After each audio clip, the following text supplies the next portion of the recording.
We all know the feeling. At the end of the month we look at our savings account and it's completely wiped out. All our income went to daily expenses, and we have nothing set aside for emergencies or big expenses like tuition. Here are some of the best tips for parents to be able to save money.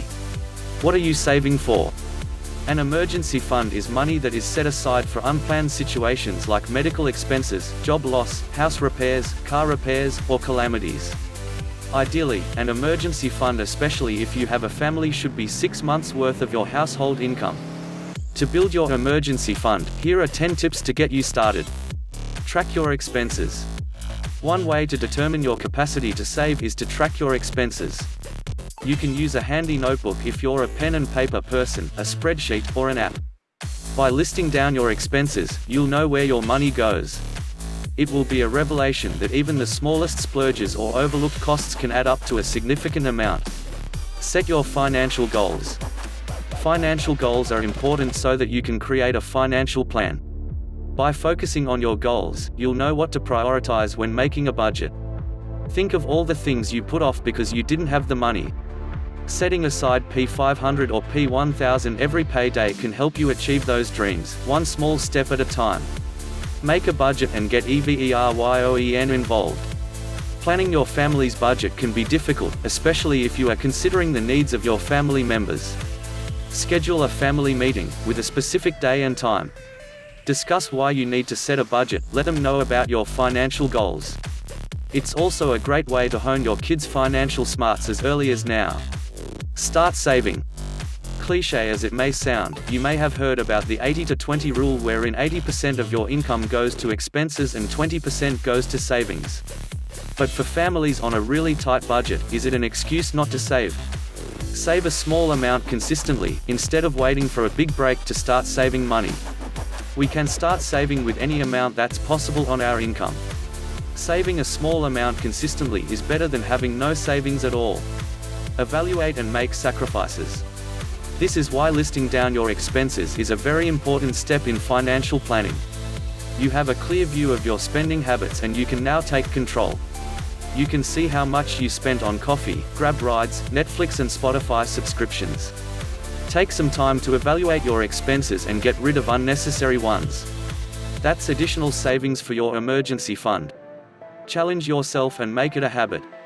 There are challenges out there, like 50 peso money challenge, no eating out at restaurants for a week, etc. Do it now. You can try it alone and track progress with a journal, or get several friends involved. These are fun, yet helps you save money while still making you feel satisfied and fulfilled. I think the reason why challenges are effective is because it helps you break a bad habit and start a good one.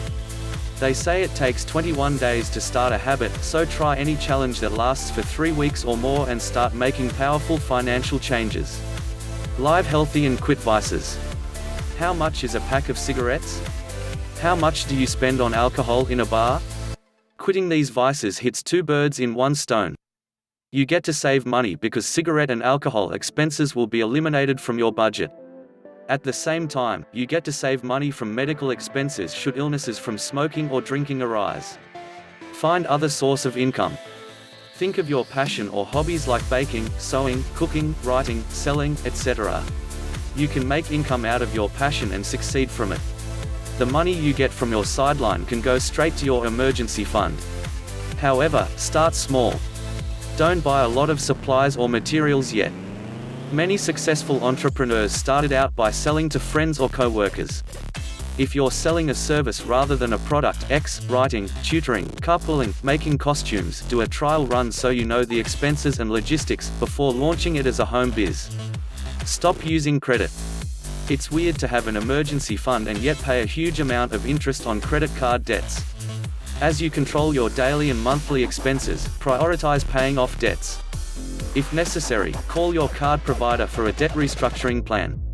In the meantime, stop using credit cards and pay for your regular expenses in cash.